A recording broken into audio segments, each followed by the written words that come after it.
آتاها ذلك قال لعل عرقا نزعها قال فهذا لعل عرقا نزعه هذا حدیث حسن صحیح۔ حضرت ابو ہریرہ رضی اللہ عنہ سے روایت ہے، قبیلہ بنو فزارہ کا ایک شخص نبی اکرم صلی اللہ علیہ وسلم کی خدمت میں حاضر ہوا اور عرض کرنے لگا، یا رسول اللہ صلی اللہ علیہ وسلم، میری بیوی نے سیاہ لڑکا جنا ہے، پیدا کیا ہے، یعنی میری بیوی کو ایک لڑکا ہوا ہے جو کالا ہے، سیاہ ہے۔ حضرت صلی اللہ علیہ وسلم نے فرمایا، تمہارے پاس اونٹ ہے؟ انہوں نے عرض کیا، جی ہاں۔ فرمایا، ان کا رنگ کیسا ہے؟ اونٹوں کا رنگ کیسا ہے؟ تو انہوں نے کہا، سرخ، لال رنگ کے اونٹ ہیں، سرخ ہیں اونٹوں کا رنگ۔ فرمایا، ان میں سیاہ بھی ہے؟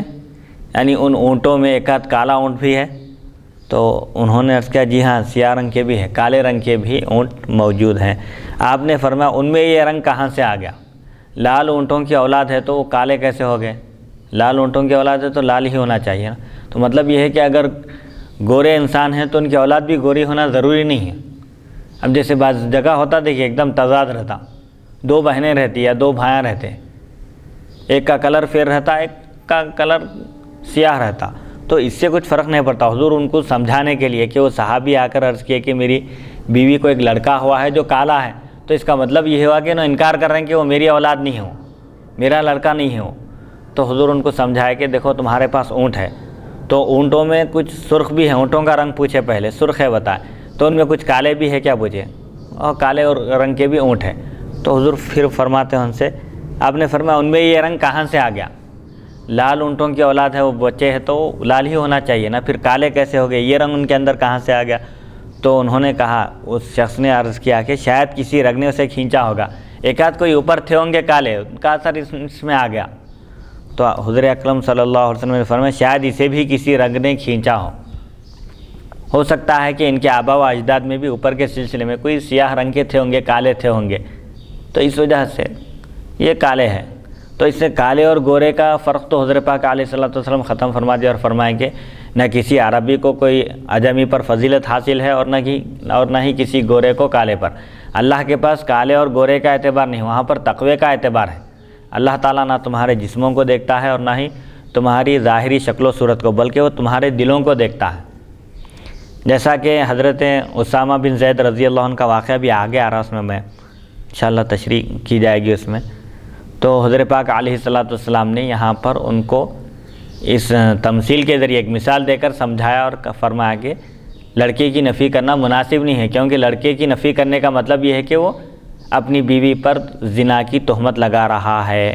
اپنے بیٹے کی نفی کر دینے سے یہ ہوگا، انکار کر دینے سے کہ یہ میرا بیٹا نہیں ہے، اگر کوئی کہے تو اس کا مطلب یہ ہوا کہ وہ اپنی بیوی پر زنا کی تہمت لگا رہا ہے۔ تو اس حدیث شریف سے قیاس کا بھی ثبوت ملتا ہے کہ حضور پاک علیہ الصلوۃ والسلام قیاس کر کے سمجھا رہے ہیں کہ بھئی اب ایک شخص آ کر جب یہ عرض کیا کہ میری بیوی نے کالا سیاہ لڑکا جنا ہے، تو آپ ان کو کیسا سمجھائے؟ تمہارے پاس اونٹ ہے کیا پوچھے؟ ہاں اونٹ ہے۔ تو حضور فرمائے کہ اونٹوں کا رنگ کیسا ہے؟ اونٹوں کا رنگ سرخ ہے۔ تو جب سرخ رنگ کے اونٹ ہیں تو پھر ان کے اندر کالے رنگ کے اونٹ کیسے آ گئے؟ تو یہ ایک تمثیل ہے، سمجھے، سمجھانے کا ایک طریقہ ہے قیاس کا۔ اس سے ثبوت ملتا ہے کہ کسی چیز کو سمجھانے کے لیے قیاس کرنا جائز ہے۔ تو فقہاء کرام بھی جو قیاس کیا کرتے تھے قرآن اور حدیث کی تشریح بیان کرنے کے لیے، اللہ کے حکم کو جوڑنے کے لیے، توڑنے کے لیے نہیں کرتے تھے قیاس۔ تو بہرحال اس حدیث شریف سے قیاس کا بھی ثبوت ملتا ہے، اور یہ بھی معلوم ہوتا ہے کہ لڑکے کی نفی کرنا یہ مناسب نہیں ہے، کیونکہ اس کا مطلب یہ ہوا کہ وہ گویا کہ وہ اپنی بیوی پر تہمت لگا رہا ہے۔ حدیث نمبر 2206، باب ما جاء فی القافۃ۔ حدثنا قتیبۃ حدثنا لیث عن ابن شہاب عن عروۃ عن عائشہ ان النبی صلی اللہ علیہ وسلم دخل علیہا مسرورا تبرق اساریر وجهه فقال الم تر ان مجززا نظر آنفا الى زید بن حارثة واسامة بن زید فقال هذه الاقدام بعضها من بعض هذا حدیث حسن صحیح وقد روى سفیان بن عیینة هذا الحديث عن الزهري عن عروة عن عائشة وزاد فيه الم تر ان مجززا مر على زید بن حارثة واسامة بن زید وقد غطيا رؤوسهما وبدت اقدامهما فقال ان هذه الاقدام بعضها من بعض هكذا حدثنا سعيد بن عبد الرحمن وغير واحد عن سفيان بن عيينة عن الزهري وقد احتج بعض اهل العلم بهذا الحديث في اقامة امر القافة۔ یہ بیان سکم کا جو قیافہ جاننے والوں کے بارے میں آیا ہے۔ قیافہ عرب میں ایک فن تھا جس کے ذریعے لوگ نسب کو پہچانتے تھے، صرف شکل و صورت دے کر کہتے تھے کہ یہ باپ بیٹے ہیں، یہ فلاں خاندان کا ہے۔ کیسے لوگ جو اس شخص کے بارے میں نہیں جانتے کہ کس کی اولاد ہے، تو یہ بھی ایک فن تھا، اس کا انکار نہیں کیا گیا شریعت میں، اس کی اجازت دی گئی، یہ فن بھی سیکھ سکتے ہیں نسب کے بارے میں جانکاری کے لیے، جاننے کے لیے۔ تو حضرت اسامہ بن زید بن حارثہ اور اسامہ بن زید دونوں باپ بیٹے ہیں، دونوں بھی صحابی ہیں اور حضور پاک علیہ الصلوۃ والسلام کے محبوب ترین صحابہ میں سے ہے۔ تو باپ بیٹے کے بارے میں لوگ شک کرتے تھے، شبہ کرتے تھے کہ باپ کالے ہیں اور بیٹے انتہائی گورے ہیں، تو دونوں باپ بیٹے نہیں ہیں کہتے تھے۔ تو ایک قیافہ شناس، یعنی جو قدم کو دیکھ کر پہچانتے تھے وہ لوگ عرب، تو اتفاق سے ایک مرتبہ والد اور فرزند دونوں آرام کر رہے تھے، ایک چادر اوڑھے ہوئے تھے، ان دونوں کا سر ڈھکا ہوا تھا لیکن قدم باہر تھے، چادر کے باہر نظر آ رہے تھے۔ تو قدموں پر جب اس قیافہ شناس کی نظر پڑی تو اس نے کہا کہ یہ بالکل ایک دوسرے سے ملتے جلتے قدم معلوم ہوتے ہیں، ایک دوسرے سے خونی رشتے کے قدم معلوم ہوتے ہیں کہا۔ تو حضرت پاک علیہ الصلوۃ والسلام یہ سن کر انتہائی خوشی کا اظہار کیا اور مسرت آپ کے چہرے پر نمایاں ہو گئی۔ تو پوچھنے والوں نے پوچھا کہ کیا بات ہے، آپ انتہائی مسرور نظر آ رہے ہیں؟ تو آپ نے فرمایا کہ عرب ان کے نسب کے بارے میں شک اور شبہ کرتے تھے، ڈاؤٹ کرتے تھے، لیکن انہی کے ایک قیافہ شناس نے آج تصدیق کر دی۔ تو حضرت پاک علیہ الصلوۃ والسلام کو تو معلوم ہے، خوشی اس لیے آپ کو نہیں ہوئی کہ ان دونوں کے نسب کے بارے میں جو کلام کرتے تھے آج تحقیق ہو گئی، ثابت ہو گیا، نہیں، اس لیے نہیں، بلکہ خود عرب جو انکار کرتے تھے انہی میں کہ ایک شخص نے آج تصدیق کر دی، ان کے انکار کو رد کر دیا، اس بات میں خوشی ہوئی، اس لیے خوشی ہوئی۔ حضرت عائشہ صدیقہ رضی اللہ عنہا سے روایت ہے، ایک دن نبی اکرم صلی اللہ علیہ وسلم خوش ان کے پاس تشریف لائے، چہرے انور کے خطوط چمک رہے تھے، یعنی چہرے پر مسرت کے نشانات نمایاں تھے۔ فرمایا کیا تم نے نہیں دیکھا کہ ابھی مجزز یعنی قیافہ شناس نے زید بن حارثہ اور اسامہ بن زید رضی اللہ عنہما کی طرف دیکھا اور کہا کہ یہ قدم ایک دوسرے سے تعلق رکھتے ہیں، ایسا معلوم ہوتا ہے کہ یہ دونوں نسبی رشتہ دار ہیں۔ یہ حدیث حسن صحیح ہے، سفیان بن عیینہ نے اسے بواسطہ زہری اور عروہ حضرت عائشہ رضی اللہ عنہا سے روایت کیا، اس میں اضافہ یہ ہے، دوسری حدیثوں میں الفاظ اور الگ آئے ہیں کہ آپ نے فرمایا کیا تم نے نہیں دیکھا کہ مجزز حضرت زید بن حارثہ اور اسامہ بن زید رضی اللہ عنہما کے پاس سے گزرا، انہوں نے سر ڈھانکے رکھے تھے، دونوں کا سر ڈھکا ہوا تھا جبکہ پاؤں کھلے تھے۔ تو قیافہ شناس نے کہا کہ ان قدموں کا ایک دوسرے سے تعلق معلوم ہوتا ہے۔ اسی طرح سعید بن عبد الرحمن اور کئی دوسرے حضرات نے بواسطہ سفیان بن عیینہ زہری سے روایت کیا، بعض علماء نے اس حدیث کے مطابق قیافہ لگانے کو درست کہا۔ اس حدیث کی بنیاد پر فقہاء کرام، علماء کرام فرماتے ہیں کہ قیافہ شناسی کا فن سیکھنا درست ہے، جس کے ذریعے نسب معلوم ہوتا ہے، صرف دیکھتے ہی، شباہت کو دیکھ کر، چہرے کو دیکھتے ہی وہ لوگ پہچان لیتے ہیں کہ فلاں کی اولاد ہے، فلاں قبیلے کے ہیں۔ اس فن کے علاوہ اور دیگر فنون کی بھی اجازت جو ہے ملتی ہے بشرطے کہ ان فنون میں اسلام کے اصول اور قواعد کی خلاف ورزی نہ ہو، اسلام سے ٹکرانے والے نہ ہوں اصول۔ حدیث نمبر 2207 باب ما جاء فی حث نبی صلی اللہ علیہ وسلم علی التحادی۔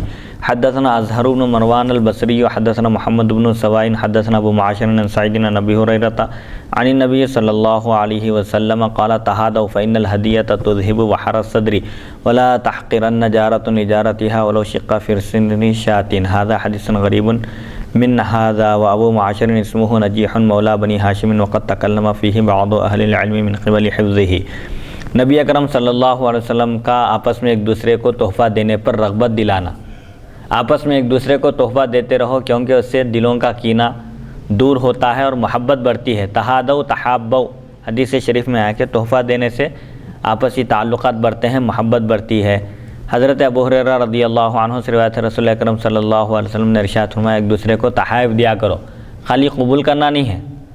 آج کا ماحول ایسا ہو گیا کہ لوگ خالی تحفے دیے تو قبول کر لیتے، اس کا جواب نہیں دیتے، جبکہ حضرت پاک علیہ الصلوۃ والسلام کو کوئی تحفہ پیش کرتے تو آپ برابر اس کا بدلہ عطا فرماتے تھے، اس سے بہتر بدلہ عطا فرماتے تھے۔ بہتر نہیں تو نہیں، کم سے کم کچھ تو دے سکتے۔ ہاں آج یہ تو حضور کی شان ہے جی، یہ تو میرے آقا کی شان ہے کہ آپ بہتر بدلہ عطا فرماتے، یعنی آپ اپنی شان کے مطابق عطا فرماتے تھے، اپنی شان کے مطابق عطا فرماتے تھے، اور کسی سے کوئی تحفہ قبول کیا، کبھی کسی کا کوئی احسان نہیں رکھے آپ، کوئی بھی اگر کچھ آپ کے ساتھ اچھا سلوک کیا تو فوراً آپ اس کا بدلہ عطا فرمائیں۔ اسی لیے ایک حدیث میں ہے نا حضور فرمایا کہ جس کا بھی ہم پر احسان تھا ہم نے سب کے احسانات کا بدلہ چکا دیا ہے سوائے ابو بکر کے، فرمایا۔ اللہ اکبر۔ کیونکہ ابتداء اسلام سے حضور پاک علیہ الصلوۃ والسلام کی رفاقت کا شرف آپ کو حاصل رہا، تو ایک دوسرے کو تحائف دیا کرو، کیونکہ دل کے کھوٹ کو دور کرتا ہے۔ دل میں اگر کوئی خلش ہے، کوئی غصہ ہے، ناراضگی ہے تو دور ہو جاتی ہے، تحفہ دینے سے وہ محبت میں بدل جاتی ہے۔ سبحان اللہ۔ کوئی پڑوسن اپنی پڑوسن کو ہدیہ دینے میں حقیر نہ سمجھے، اگرچہ بکری کے کھر کا ایک ٹکڑا ہی کیوں نہ ہو۔ یعنی مطلب یہ ہے کہ کوئی معمولی چیز بھی اگر ہے، تحفہ دینا ہے تو آگے پیچھے نہیں ہونا چاہیے، دے دینا چاہیے۔ لوگ سمجھتے ہیں ارے کیا دیے تحفہ، پیالیوں کا تحفہ دیے ہوتے شادی میں، تو معمولی نہیں سمجھنا چاہیے۔ کوئی اگر تحفے میں حقیر معمولی چیز بھی پیش کیا تو قبول کر لینا چاہیے، اس کو حقیر اور معمولی نہیں سمجھنا چاہیے۔ تحفہ ہے، ایک پین بھی دیا جا سکتا ہے تحفے میں، قلم بھی، کوئی بڑی چیز بھی، لیکن تحفہ دینے والوں کو بھی چاہیے کہ وہ اپنی شان کے مطابق تحفہ دیں۔ مالدار ہیں، لکھپتی ہے، کروڑ پتی ہیں، لیکن غریبوں سے بھی زیادہ گئی گزری حالت میں تحفہ دے رہے ہیں، ایسا نہیں کرنا چاہیے۔ لوگوں کو چاہیے کہ وہ اپنی شان کے مطابق، اپنی حیثیت کے مطابق تحفہ دیں۔ ایک غریب بھی ہو کر اچھے سے اچھا تحفہ دینے کی کوشش کرتا ہے، تو ہر ایک مسلمان کو چاہیے کہ وہ دوسرے مسلمانوں کے لیے بھی وہی پسند کرے جو وہ اپنے لیے پسند کرتا ہے۔ اگر کوئی ہم کو معمولی تحفہ دیا تو ہم برداشت نہیں کرتے، پسند نہیں کرتے، اس پر تنقید کرتے ہیں۔ اکثر شادیوں میں دیکھنے میں آتا ہے، دیکھیے لوگ شادیوں کے بعد جب تحفے وغیرہ دیکھتے ہیں، نام دیکھتے ہیں تو کہتے ہیں ارے ان کی تو اتنی بلڈنگ ہے، اتنے بیٹے باہر ہیں اور کیا کچھ ان کے پاس دولت نہیں ہے، لیکن ان کا تحفہ دیکھیے۔ تو جس طرح اپنے کو جب ایسا تحفہ آتا ہے تو ہم تنقید کرتے ہیں، تو دوسرے بھی ہمارے تحفے پر تنقید کریں گے، تنقید کا نشانہ بنائیں گے۔ لہذا تحفہ دینے والوں کو بھی چاہیے کہ وہ اپنی شان اور اپنی حیثیت کا بھی لحاظ کر کے تحفہ دیں۔ یہ حدیث اس سند سے غریب ہے۔ ابو معاشر کا نام نجیح مولا بنو ہاشم ہے۔ بعض اہل علم نے ان کے حفظ کے بارے میں کلام کیا ہے۔ حدیث نمبر 2208، باب ما جاء فی کراہیت الرجوع فی الہبۃ، ہبہ واپس لینے کی برائی۔ تحفہ دینے کے بعد واپس لینا برا ہے، اس سے اس کی مثال ایسی دی گئی ہے جیسے کتا قے کرنے کے بعد چاٹ رہا ہو، تو تحفہ دینے کے بعد ہرگز واپس نہیں لینا چاہیے۔ حدثنا احمد بن منیع حدثنا اسحاق بن یوسف الازرق حدثنا حسین المکتب عن عمرو بن شعیب عن طاووس عن ابن عمر ان رسول اللہ صلی اللہ علیہ وسلم قال مثل الذی یعطی